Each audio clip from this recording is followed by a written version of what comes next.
Bonsoir. Bonsoir et bienvenue. Insight est votre rendez-vous hebdomadaire sur Al24 News qui traite principalement de l'économie internationale. Nous parlerons de l'actualité économique mondiale de manière générale et parfois celle qui concerne bien entendu l'Algérie directement ou indirectement. Nous commenterons à chaque fois avec nos invités cette actualité. Deux intervenants pour ce premier numéro que je vous présenterai dans un court instant. Le monde est en train de connaître de profondes mutations, particulièrement ces 2 dernières années, avec la crise sanitaire du Covid-19. Pour cette première de Insight, nous allons revenir d'abord sur les faits majeurs de la pandémie qui ont impacté l'économie mondiale ces derniers mois. Qu'est-ce qui a changé depuis? Qu'est-ce qui ne sera plus comme avant? Nous parlerons par la suite des secteurs les plus touchés, effets frontaux pour certains, dommages collatéraux pour d'autres. Enfin, en troisième et dernière partie, l'avenir. L'avenir, comment les choses évolueront à court et moyen terme? Va-t-on assister carrément à un nouvel ordre économique mondial? Cette émission est intitulée « Économie mondiale, impact du Covid-19 ». Bienvenue.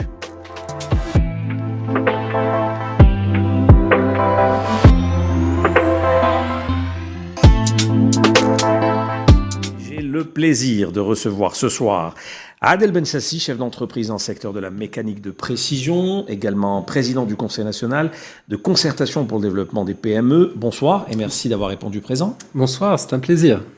Alexandre Kateb, économiste, conseiller en finance et en stratégie, maître de conférence à Sciences Po Paris, fondateur du site de prospective The Multipolarity Report. Vos derniers essais, Les économies arabes en mouvement, un nouveau modèle de développement pour la région MENA, ouvrage paru en 2019, et Les nouvelles puissances mondiales, pourquoi les BRICS changent le monde, c'était en 2011. Vous êtes en ligne depuis Paris. Bonsoir également et merci d'avoir accepté notre invitation. Bonsoir. Alors, cette crise sanitaire nous a énormément impactés. Je vous donne la parole en premier, Alexandre Kateb. Ces 2 dernières années, qu'est-ce qui vous a le plus marqué économiquement parlant? Je dirais ce qui m'a marqué le plus, déjà, c'est le caractère complètement inédit de cette crise. C'est en fait une crise synchronisée à l'échelle planétaire. Qui est né à la fois de la pandémie et des conséquences de cette pandémie, enfin de la réaction des autorités publiques partout dans le monde pour contenir cette pandémie. Et c'est la conjonction de ces réactions et de ces mesures qui a donné ce caractère totalement inédit à cette crise.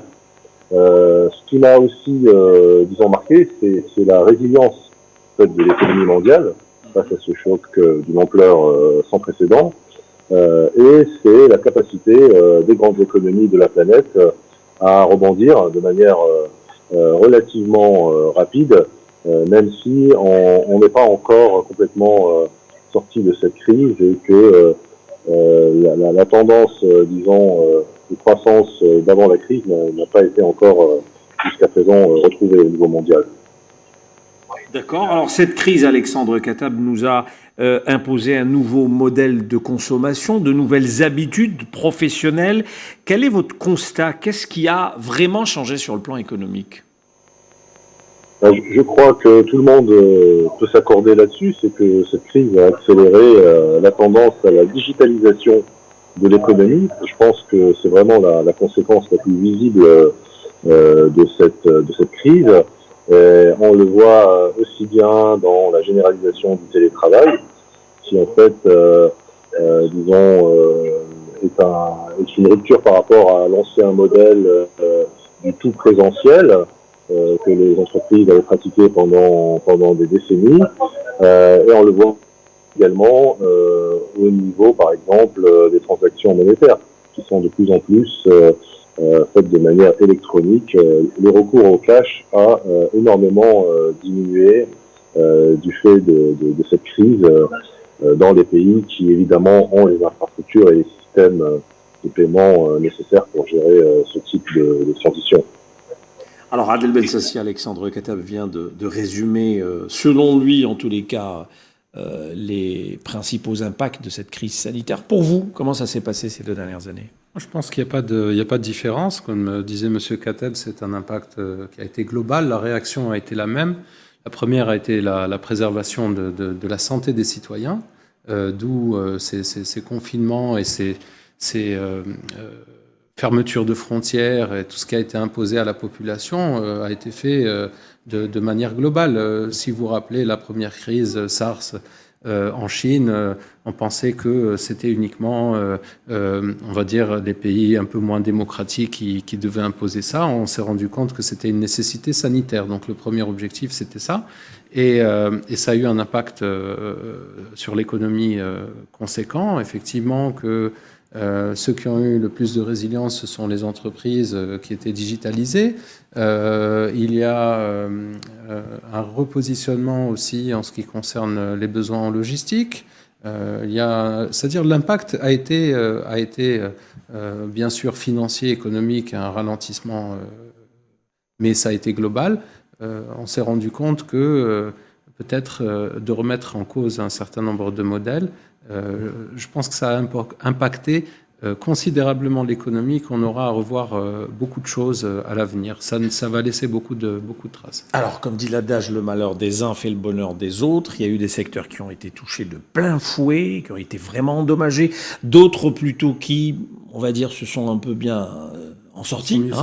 Voilà, donc avec, on va dire même de la croissance chez certains. Si je vous demande de nous résumer, selon vous, en 2 mots, les secteurs, on va dire, qui ont été vraiment endommagés et ceux à l'inverse qui ont été bien, le premier secteur qui me vient en tête, et que, puisqu'on y va tous, c'est le secteur des services, la restauration, l'hôtellerie, tout ce qui est tourisme, voyage, cinéma, etc. Bien sûr qu'il y a aussi l'immobilier. Le secteur de la construction a été très fortement impacté. Ça a été un arrêt brusque, encore plus chez nous, puisqu'il y a eu pratiquement 80% du secteur qui ne réagissait pas. En parallèle, on a vu que tout ce qui est industrie de nécessité humaine, agroalimentaire, grande distribution, sont les secteurs qui sont sortis indemnes, plus bien sûr le secteur pharmaceutique, puisque la crise Covid a induit un retour aussi des personnes sur les compléments alimentaires, tout ce qui pouvait aider justement à éviter une contamination. Tout à fait. Alexandre Kateb, selon vous, les secteurs qui plus ou moins ont connu une forte croissance malgré ce contexte économique difficile, contexte pandémique? Oui, je pense que, comme l'a dit Adèle, en fait, effectivement, les secteurs qui ont été impactés, c'est les secteurs de services, notamment en présentiel. Le secteur du tourisme, notamment au niveau mondial, a été très impacté.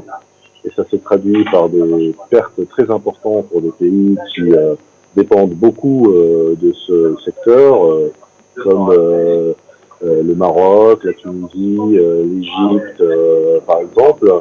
Le secteur, évidemment, des transports, et notamment des transports aériens, qui a été touché de plein fouet par les mesures sanitaires et les restrictions au déplacement. Toutes les industries, disons, liées à l'organisation d'événements, puisque un grand nombre d'événements professionnels ou d'événements de loisirs a été annulé au cours de ces 18 mois écoulés. Donc oui, ça a impacté beaucoup de secteurs. D'un autre côté, ça a permis le développement des secteurs liés aux nouvelles technologies. Et ça, on l'a vu de manière très marquée, notamment aux États-Unis, où l'indice Nasdaq a atteint des sommets jamais égalés, et où toutes les sociétés liées en fait à l'économie, disons, du travail à distance, du divertissement à distance, etc., ont connu une envolée vers les sommets. D'accord, je reste avec vous. C'est peut-être osé de vous poser cette question, mais peut-on vraiment se permettre de se la poser maintenant? Va-t-on vers un nouvel ordre économique mondial avec cette situation 2 ans après le contexte pandémique Et tout le monde aujourd'hui s'accorde à dire que l'économie du monde a subi un impact considérable. Va-t-on vers un nouvel ordre mondial, Alexandre Kateb? Honnêtement, moi, je ne le crois pas. Je ne pense pas que la crise a changé quoi que ce soit en la matière, parce que les vrais changements, en fait, ont eu lieu avant la crise et parfois bien avant. Je pense que le changement le plus fondamental dans l'économie mondiale, c'est la nouvelle place que la Chine a pris dans cette économie. Et ça date en fait de son accession à l'OMC au début des années 2000. Et puis la Chine a par la suite compris qu'il fallait développer l'innovation, la recherche et développement et mettre l'accent sur la digitalisation jusqu'à devenir aujourd'hui leader en la matière, puisqu'on voit des grands groupes chinois qui rivalisent avec les groupes américains. Et l'ambition du président Xi Jinping, c'est de faire de la Chine la première puissance technologique mondiale à l'horizon 2040-2050. Adel Bensassi, aujourd'hui, ce genre de questions, à votre avis, on a le droit de se le poser? Oui, tout à fait. Ce que disait Alexandre est très juste. C'est véritablement le repositionnement de la Chine comme leader économique. Et il y a une véritable guerre technologique, plus qu'économique, qui est en train de se jouer. On a parlé notamment de la 5G, mais pas que. Il y a aussi tous les logiciels de reconnaissance faciale, d'intelligence artificielle. Il y a les supercalculateurs. Il y a tout un tas de technologies qui actuellement sont en cours de développement et dont la Chine est actuellement leader. Et c'est à mon sens le véritable enjeu qui est en train de se passer, la véritable guerre qu'il y a entre les États-Unis et la Chine. Maintenant, bien sûr que n'oublions pas qu'il y a eu des changements au niveau déjà légal, puisque le fait de travailler à la maison, le télétravail, le distanciel a induit déjà des changements au niveau légal, législatif entre guillemets. À mon avis, au-delà de l'effet Covid indirectement va induire une revue des modèles de développement. Puisqu'on parle d'économie circulaire, je pense que les gens sont en train de prendre conscience véritablement ou changer en tout cas de paradigme sur notre rapport à la nature et à une économie, en tout cas un développement responsable. Alors, pour rester un peu dans le même ordre d'idée, on a assisté à des exemples pour certaines multinationales qui ont carrément, on va dire, procédé à une relocalisation. Donc, ils quittent l'Asie, ils reviennent vers l'Europe. Peut-on parler aujourd'hui, j'utilise le terme, la démondialisation? Certains experts économistes l'ont déjà avancé. Est-ce qu'aujourd'hui, on peut avancer ce genre de scénario? Ce serait utopique à mon sens. Une démondialisation, ça n'a pas de sens vraiment. On a parlé de décroissance et non pas de récession. C'est-à-dire que on est en train d'essayer de repenser les modèles de développement économique. La relocalisation est un thème qui est sorti avec la problématique des logistiques. Actuellement, les coûts de fret s'envolent partout dans le monde. On avait la crise des containers l'année dernière. Donc la Chine, elle y est toujours. Elle y est toujours, mais ça commence à se résorber. Mais les coûts de la logistique sont très importants. Donc de ce fait, vous savez, on est dans un monde capitaliste. Donc de ce fait, forcément, les grands marchés comme l'Europe vont chercher à sourcer de beaucoup plus proche, donc aux portes de l'Europe. Vous savez, bien sûr, le bassin méditerranéen, le pourtour sud, la Turquie, qui espère récupérer beaucoup d'activités de l'Asie vers ces pays-là. C'est pas encore fait, on en parle beaucoup, mais pour l'instant, on le voit pas beaucoup. Par contre, il est vrai que beaucoup de pays sont revenus sur le tout libéral pour essayer justement de promouvoir véritablement l'intégration locale un peu plus décomplexée. Alors, l'exemple qui me vient le plus à l'esprit en ce moment, c'est cette pénurie, cette crise de microprocesseurs. L'industrie du monde en souffre, particulièrement l'automobile. D'où ma question aujourd'hui. Écoutez, on s'est rendu compte de certains monopoles des matières premières. Et que ça ne pouvait pas durer. Et on peut parler justement pour l'Algérie d'une véritable opportunité.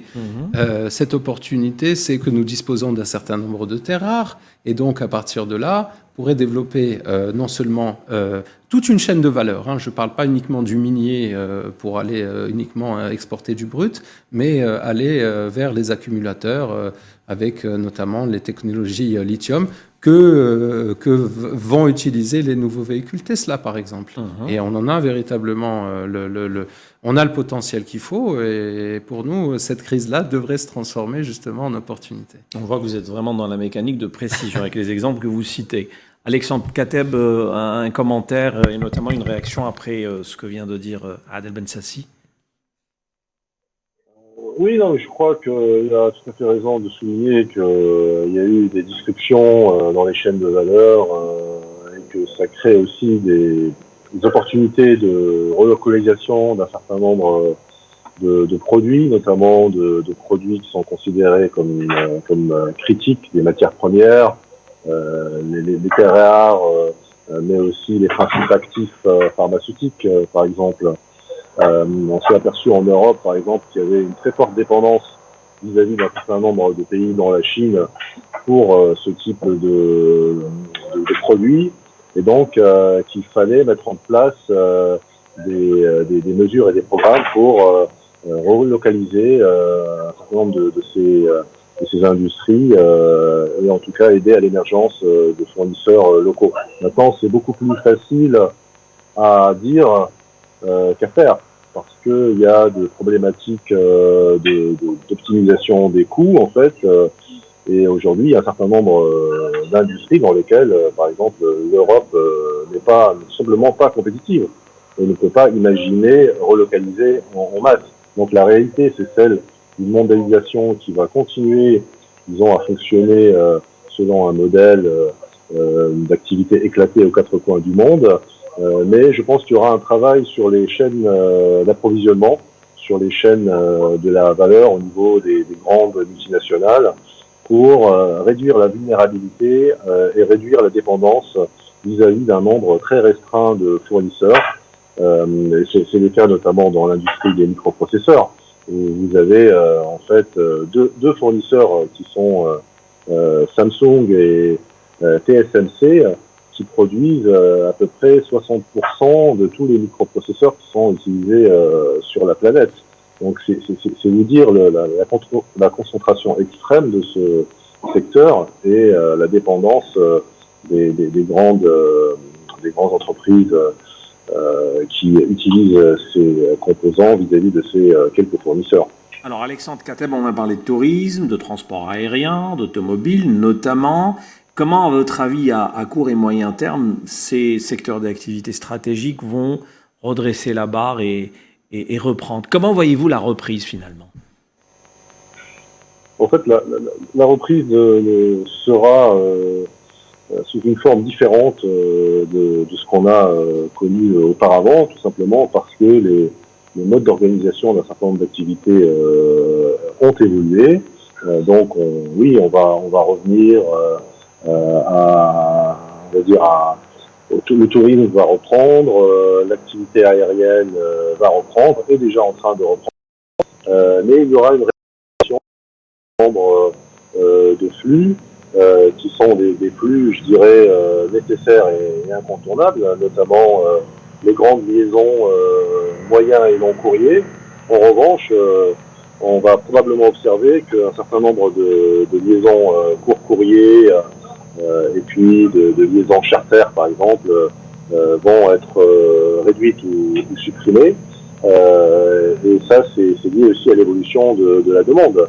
Parce que les touristes, par exemple, européens qui partaient dans les pays méditerranéens, se sont petit à petit ont redécouvert leur propre lieu touristique, leur propre pays finalement, et se sont aperçus qu'il y avait là des destinations je dirais, qui méritaient d'être considérées.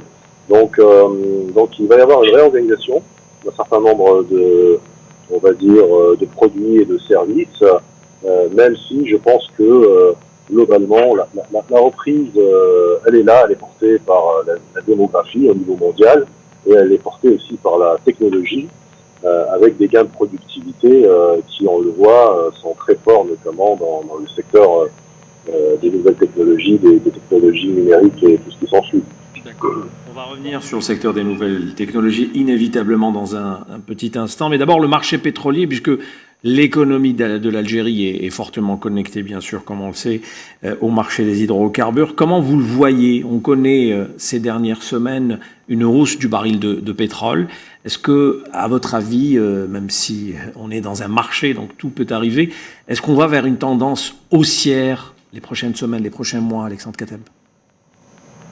Alors, je pense que les prix devraient se maintenir dans une fourchette haute, on va dire, tout simplement parce que la reprise de l'économie mondiale se poursuit.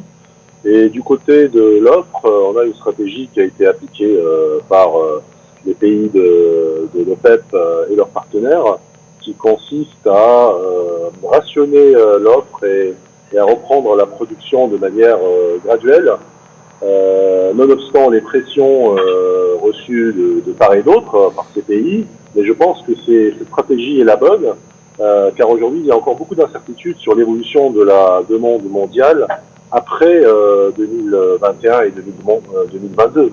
Est-ce qu'on va revenir à un rythme de croissance qui sera similaire à celui d'avant-crise? Dans ce cas-là, en fait, les capacités pétrolières qui sont mises aujourd'hui sur le marché sont suffisantes. Si la croissance s'accélère, là, c'est un autre débat. Mais il y a aussi à plus long terme la question de la transition écologique et de la neutralité carbone et de la sortie en fait du pétrole, notamment pour le secteur du transport. Je pense que ça, c'est le véritable risque pour les pays producteurs qui n'anticipent pas l'arrivée de cette transition qu'on voit déjà dans un certain nombre de pays. Par exemple, en Norvège aujourd'hui, 75% des nouvelles voitures qui sont vendues sont des voitures électriques. Et tous les autres pays consommateurs, aujourd'hui les grandes économies comme l'Europe, les États-Unis et la Chine sont en train de mettre en place des mesures pour aller vers la voiture électrique. Et donc ça aura forcément un impact sur la demande pétrolière à moyen et long terme. Adel Bensassi, Alexandre Kateb insiste depuis tout à l'heure sur les nouvelles technologies, on va dire grand gagnant de cette crise. Honnêtement, aujourd'hui, est-ce que les récalcitrants au numérique, au digital, à l'IT ont encore leur place? Je pense que tout le monde a vécu ce contexte pandémique et Dieu merci que ces nouvelles technologies étaient là.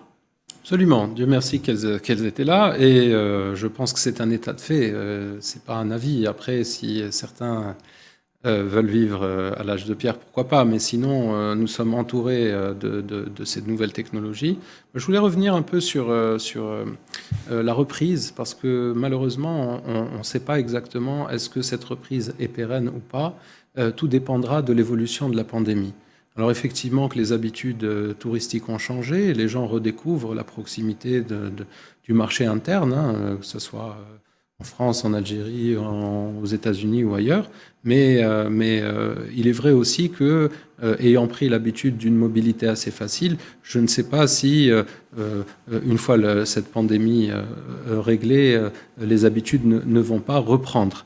Maintenant, en ce qui concerne la transition énergétique, pour le véhicule électrique, effectivement, tout le monde y va. Donc on ne se pose même plus la question de savoir est-ce qu'il y aura encore le moteur thermique ou pas. En tout cas, pour l'Europe, c'est massif.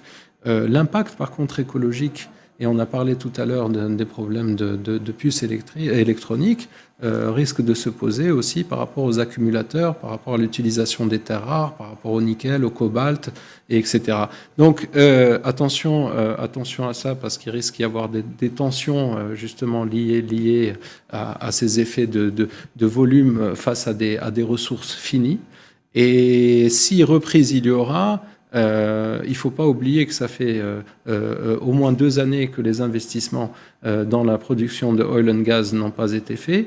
Il y a eu la signature, je pense hier ou avant-hier, de 18 pays qui ont décidé de ne plus investir dans les énergies fossiles.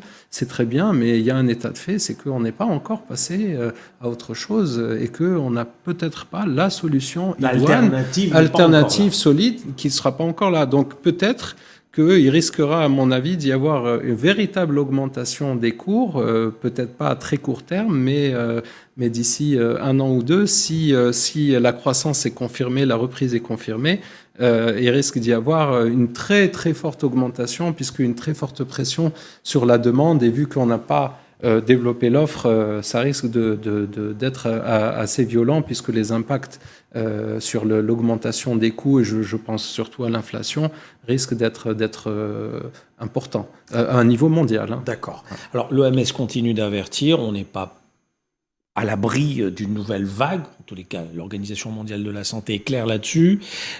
Est-ce que, Adel Bensassi, on a suffisamment appris la leçon ? Est-ce que le monde aujourd'hui est prêt à revivre la même crise sanitaire ? J'ai envie de vous dire, est-ce qu'on a le choix ? C'est-à-dire que, par exemple, sur l'évolution, l'organisation de nouveaux métiers, il y a le calcul de risque, et il faut dire que dans le monde entier, on a été pris de court. Alors la leçon, il faudrait la prendre dans ce sens-là. C'est-à-dire que les tests de résilience, les analyses qui sont faites pour les entreprises doivent être faits et refaits dans le cas où il y aurait éventuellement une reprise sérieuse, parce que malheureusement ce virus est un organisme vivant qui mute perpétuellement, et si la gravité du virus augmente et qu'on se retrouve avec un risque élevé, il faudrait qu'on le prépare dès maintenant. Et vous parliez de l'OMS, on a aussi, Alexandre très justement parlé de la production des intrants très en amont de la filière pharma. Il n'y a pas que le paracétamol. Hein. Si on doit parler des vaccins notamment, il faudrait que l'Afrique, et notamment à travers des gros producteurs comme l'Algérie l'est, puisse développer justement et préparer une éventuelle crise pour pouvoir faire face. Je repose peut-être ma question autrement. L'entreprise, le monde de l'entreprise a été pris de court avec la première vague. Complètement. Là, on a l'impression que les entreprises se sont un peu habituées puisqu'elles se sont adaptées. Du coup, est-ce que aujourd'hui, l'entreprise, de manière générale, se dit il faut faire face à toutes les éventualités, toutes les situations, et autant de vagues. Il y a des techniques d'analyse de risque qui permettent d'aller justement vers ce terme qu'on connaît maintenant beaucoup, la résilience, c'est-à-dire l'adaptabilité des entreprises en fonction justement des contraintes qui se sont présentées et qui se présenteraient, d'où mon insistance sur le fait que nos entreprises, de façon générale, doivent se préparer, faire les analyses de risque nécessaires. Vous avez vu que tout ce qui était présentiel mais qui n'était pas obligatoire, déjà on est passé. Il y a beaucoup de choses qui vont être automatisées. On va aller beaucoup plus vers l'automatisation dans le cadre de la digitalisation de l'IT. On est en pleine industrie 4.0, donc c'est beaucoup de monitoring, beaucoup d'ordonnancement, beaucoup de prévisionnel. Tout ça, c'est déjà en cours. La preuve, on a Alexandre Kateb en virtuel. Exact. Voilà, il est avec nous depuis Paris. Une réaction certainement, Alexandre Kateb, vous voulez rebondir à ce que vient de dire Adel Bensassi?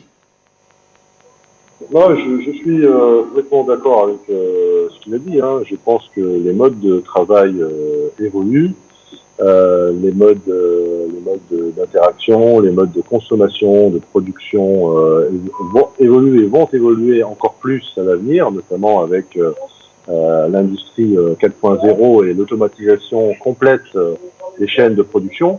Et donc là, en fait, on va arriver dans un monde où les usines vont tourner quasiment sans ouvriers, ce qui est déjà la réalité en fait dans un certain nombre de secteurs. Vous prenez l'automobile, vous avez quasiment des usines qui tournent sans présence humaine. En fait, vous avez des superviseurs, c'est tout. Donc en effet, les pays qui n'auront pas anticipé cette évolution, qui ne l'ont pas anticipé, qui ont pris du retard, je pense notamment à l'Algérie qui a pris du retard, beaucoup de retard en fait dans les applications de ces nouvelles technologies, même s'il y a eu un investissement très important dans les infrastructures numériques. Donc il y a un décalage aujourd'hui qu'il faut combler entre cet investissement très important dans les infrastructures numériques qui a été consenti par l'État au cours des 20 dernières années et le retour sur investissement, le ROI, comme on dit, sur ces infrastructures, ce qui demande de construire toute la couche applicative et de supprimer tous les obstacles, on va dire, qui entravent l'émergence de cette nouvelle industrie. Alors je sens qu'il y a une volonté au niveau de l'État de faire ça, hein, tout le discours sur les startups, etc. Mais il faut passer maintenant, je dirais, à l'application sur le terrain et surtout avoir une vision de scalabilité, de passage à l'échelle. Il faut voir grand. Je pense qu'il faut retrouver cette ambition qui est nécessaire dans ce domaine. On le voit avec des grands entrepreneurs comme Elon Musk aux États-Unis. Personne ne pensait qu'il allait construire une fusée. Eh bien, il l'a fait en quelques années. Et donc, il faut avoir cet esprit un petit peu moonshot ou esprit Spoutnik en Russie, par exemple, qui consiste en fait à se fixer des objectifs ambitieux et à tout faire pour atteindre ces objectifs. Et est-ce qu'à votre avis, aujourd'hui, l'entreprise est prête de manière générale, Alexandre Kateb? La même question que j'ai posée tout à l'heure à Adel Bensassi. Entreprise niveau monde, hein, après une telle crise, j'ai envie de dire, on ne peut pas connaître pire. Est-ce qu'à votre avis, aujourd'hui, la leçon est vraiment apprise par cœur? Les entreprises, je dirais, qui veulent rester dans la course ont parfaitement compris ça et l'ont intégré à leur mode d'organisation, à leur mode de travail. Et là-dessus, je pense que c'est une culture en fait. C'est une culture d'entreprise qui permet de s'adapter au changement, d'anticiper le changement. La crise a un peu fait le tri entre les entreprises qui avaient cette culture et celles qui étaient dominées par des vieux réflexes conservateurs et bureaucratiques, on va dire. Mais dans l'ensemble, je pense que quand l'entreprise sait que son profit est là, elle y va, quoi. Et si on lui en laisse l'opportunité, elle va mettre tous les moyens pour atteindre ses objectifs. D'accord. Alors, il y a deux secteurs qui se dégagent forcément avec cette crise sanitaire. Les nouvelles technologies d'un côté, vous en parlez depuis tout à l'heure, le secteur pharma aussi, avec toute l'évolution qu'il connaît, particulièrement en cette période. Est-ce qu'à votre avis, les acteurs respectifs et de l'IT et du pharma vont aller aujourd'hui vers une course effrénée? C'est des concurrents et la concurrence est rude vu que l'enjeu est stratégique. Est-ce qu'on va assister vraiment à un changement d'acteur? Quel est votre commentaire, votre lecture à court et moyen terme sur ce chapitre précisément?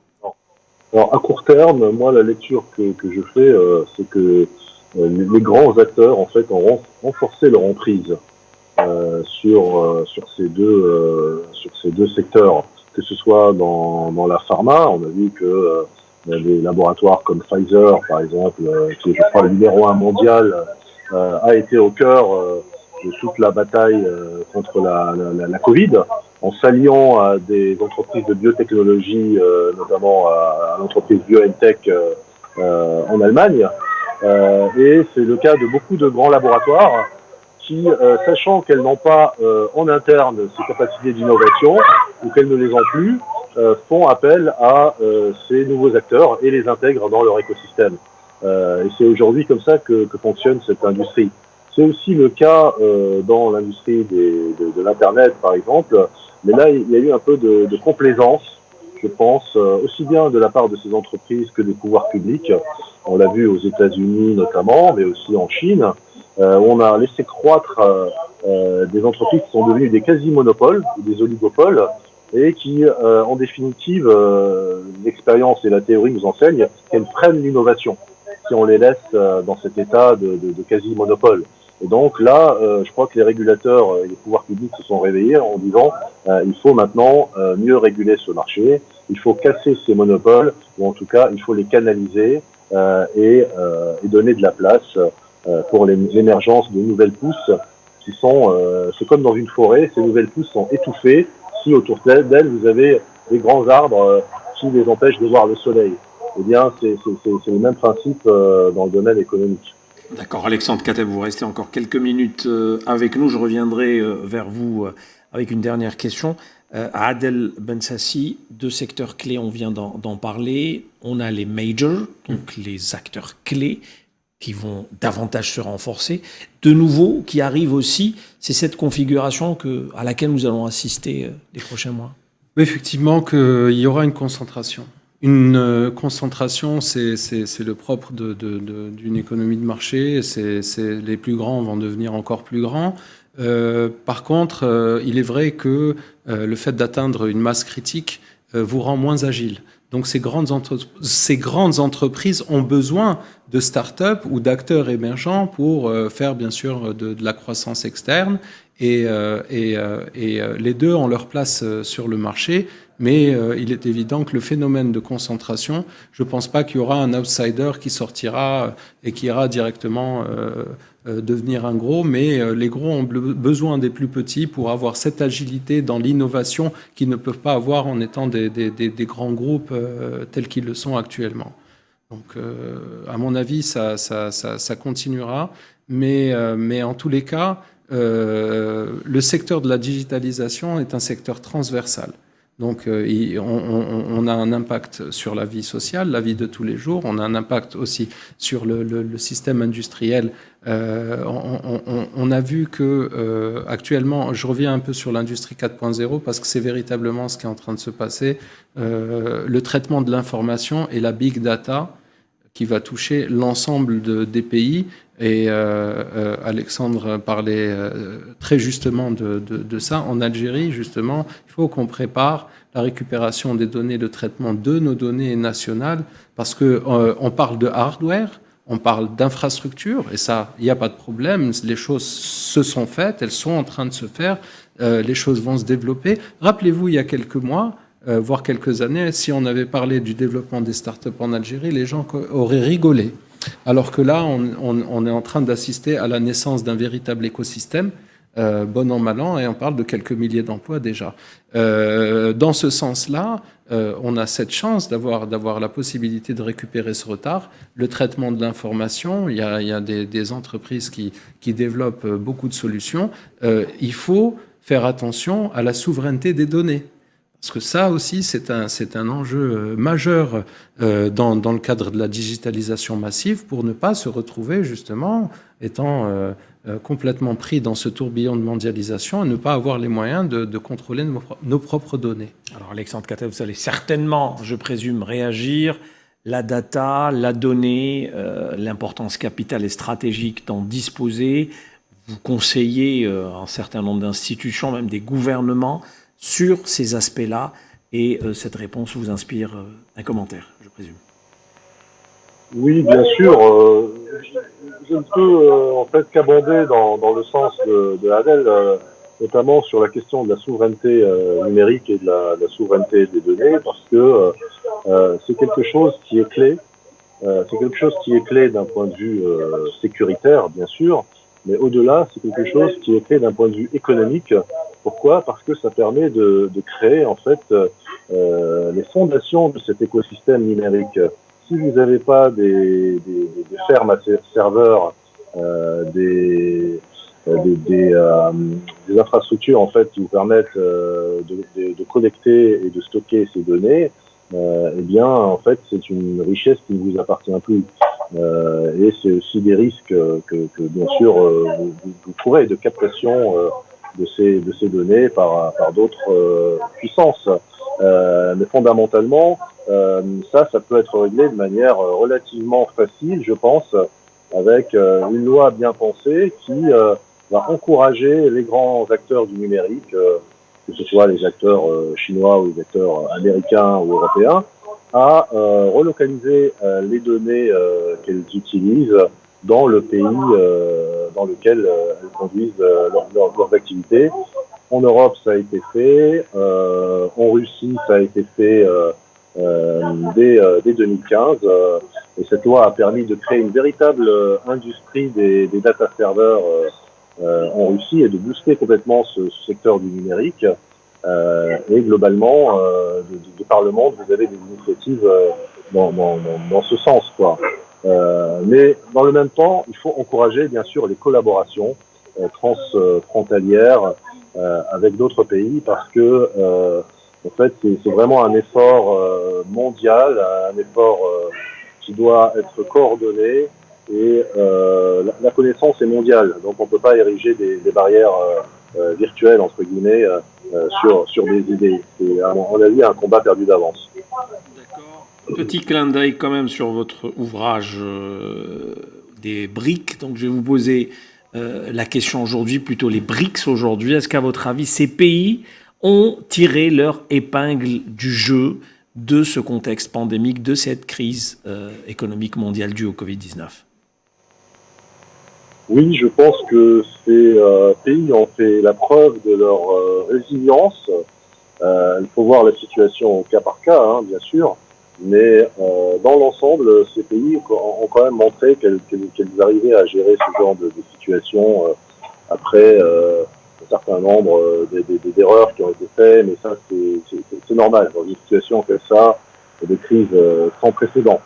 Mais surtout, ces pays aujourd'hui ont un poids, bien sûr. On pense à la Chine avec sa diplomatie du vaccin. C'est le cas aussi de la Russie, qui a été l'un des premiers monde à créer un vaccin contre la Covid et à le proposer à un certain nombre de pays partenaires. Et donc, ces pays ont toute leur place aujourd'hui dans ce nouvel ordre mondial, entre guillemets, où on voit d'un côté les puissances occidentales qui sont regroupées autour des États-Unis, mais avec une prise de distance, parce qu'il y a aussi de la rivalité et de la compétition, notamment entre la Chine, entre les États-Unis et l'Europe. D'un autre côté, vous avez la Chine, bien sûr, qui est, comme on dit en anglais, the elephant in the room. On peut pas la rater aujourd'hui. Et puis les autres grandes puissances qui essayent de définir leur propre positionnement dans ce monde multipolaire.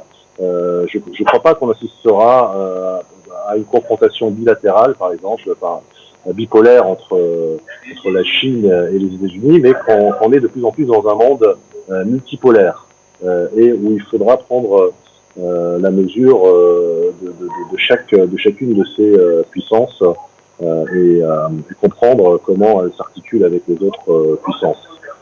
Très bien. Merci beaucoup, Alexandre Kateb, d'avoir donné de votre temps. On vous a chopé entre deux rendez-vous. Vous êtes à l'extérieur. Merci de nous avoir en tout cas éclairé et donné votre avis sur la question. Merci beaucoup. Merci à vous. À très bientôt.